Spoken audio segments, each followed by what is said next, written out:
Amici YouTube, benvenuti e ben ritrovati sul canale Riparo Fai da Te.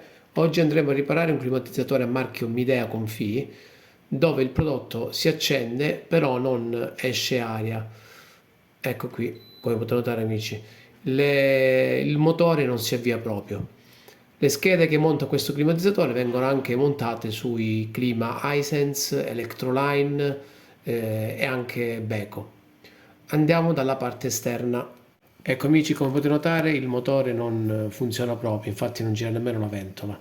Andrò a togliere la scheda di alimentazione, la metterò sul banco. Mi raccomando, togliete la corrente prima di mettere mano. Allora amici, ho posizionato la scheda sul banco. La prima cosa che mi risalta sulla scheda è un condensatore da 450 volt, 300 microfarad, che mi risulta gonfio. Eccolo qua. Quindi presumo che il guasto sia dovuto al condensatore che si è gonfiato e ha fatto andare in corto qualcosa, almeno presumo che sia questo il problema. Ho tolto già il dissipatore dalla sezione di potenza, andiamo a controllare la sezione di potenza prima e poi il fusibile. Vediamo un attimino, di solito quando si guasta questo salta o l'IGBT o il diodo o addirittura anche l'IPM, che è questo qui. Cos'è l'IPM? L'IPM è è il modulo di potenza intelligente ed è uno dei componenti chiave situato sulla scheda elettronica dell'unità esterna dei climatizzatori inverter. La funzione principale è quella di pilotare e controllare il compressore nei climatizzatori moderni a tecnologia inverter e mantiene la temperatura desiderata senza continue accensioni e spegnimenti. Prende la corrente continua dalla scheda e la trasforma in corrente alternata, trifase a frequenze e a tensioni variabili, regolando con precisione la velocità di rotazione del compressore. Andiamo innanzitutto a controllare il ponte di Grez, vediamo se è in corto. No.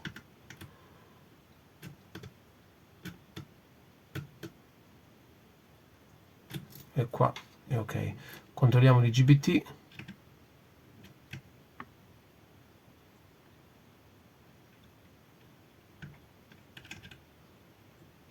E non è in corto. Controlliamo questo diodo, invertiamo ed è ok. Andiamo a controllare l'IPM, controlliamo le tre fasi dell'IPM, mettiamo il puntale rosso qui sulla massa e facciamo il nostro test. Ok, ok, ok, ok. Invertiamo i puntali, non devo avere nessun valore e ci siamo.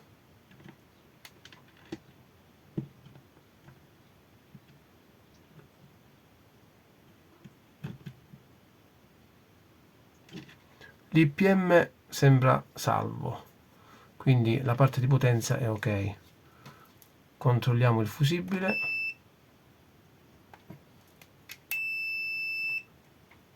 Mettiamo in modalità continuità. Il fusibile è KO, è un fusibile da 15 A, quindi il fusibile è saltato. Fusibile saltato, lo facciamo rivedere nuovamente. Queste sono schede di produzione polacca, vengono prodotte in Polonia queste schede qua e vengono utilizzate su, come dicevo prima, su climatizzatori Hisense, Beko, Electroline e Midea Confi. Allora, io credo che il problema sia solo sui condensatori. Il condensatore ha perso il suo SR ed è intervenuto per sicurezza il fusibile. Quindi se tutto va bene, cambieremo solo i due, per sicurezza anche l'altro condensatore, quindi i due condensatori in più il fusibile, e il problema dovrebbe essere risolto. Vado a sostituire i due condensatori e il fusibile.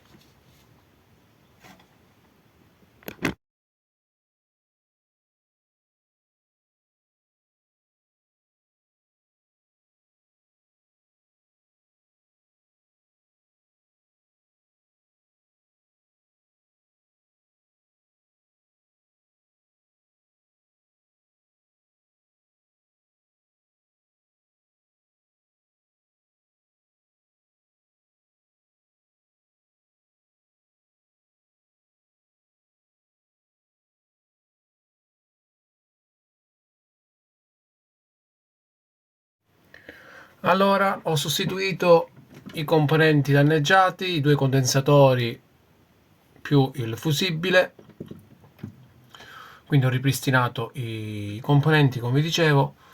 Ora andiamo a fare il test su banco. Sulla scheda ci sono 5 LED di stato. Quando andiamo a fare la verifica a banco della scheda, i LED che si andranno ad accendere sono: uno è questo qui, che indica la corrente, che indica che la corrente arriva al processore. Infatti alimenta, rilevo lo stadio del secondario.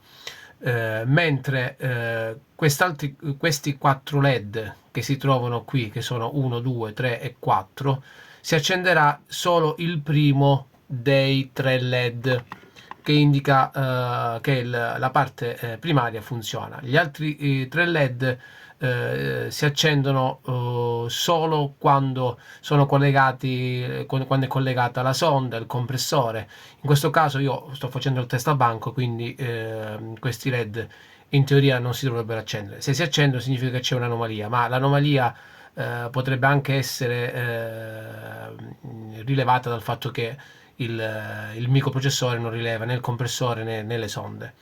Però comunque quando andiamo a testare la scheda a banco, i LED che si devono accendere sono due, sono il primo e questo qui sotto.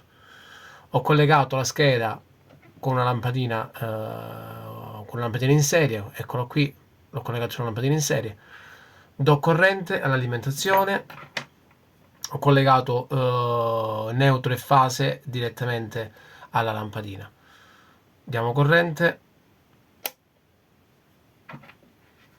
LED acceso, avete sentito il click del relè,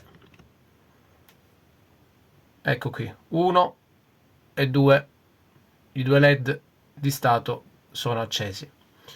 Ora andremo a testare la scheda direttamente sul climatizzatore e andiamo a verificare che sia tutto ok. In teoria dovrebbe essere a posto, quindi il problema è solo dovuto ai due condensatori più al fusibile.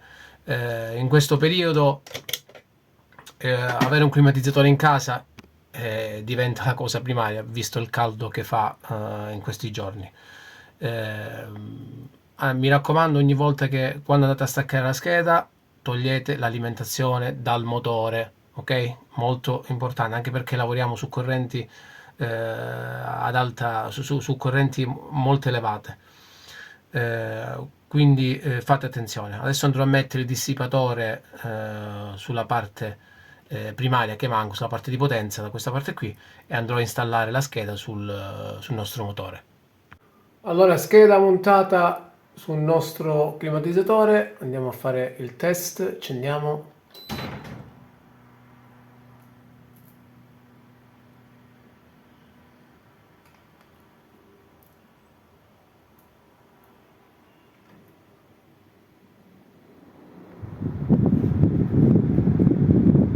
E come potete sentire il motore è partito. Andiamo nella parte esterna, così andiamo a vedere la ventola se gira. Siamo nella parte esterna, come potete notare la ventola gira e il motore è partito. Allora amici, come avete potuto sentire e vedere, il motore ha ripreso nuovamente a funzionare. Terrò in test il climatizzatore per un paio di ore, giusto per una verifica. Riparazione è riuscita con successo. Come sempre, se vi è piaciuto il video lasciate un like, iscrivetevi al canale, commentate e ci vediamo al prossimo video.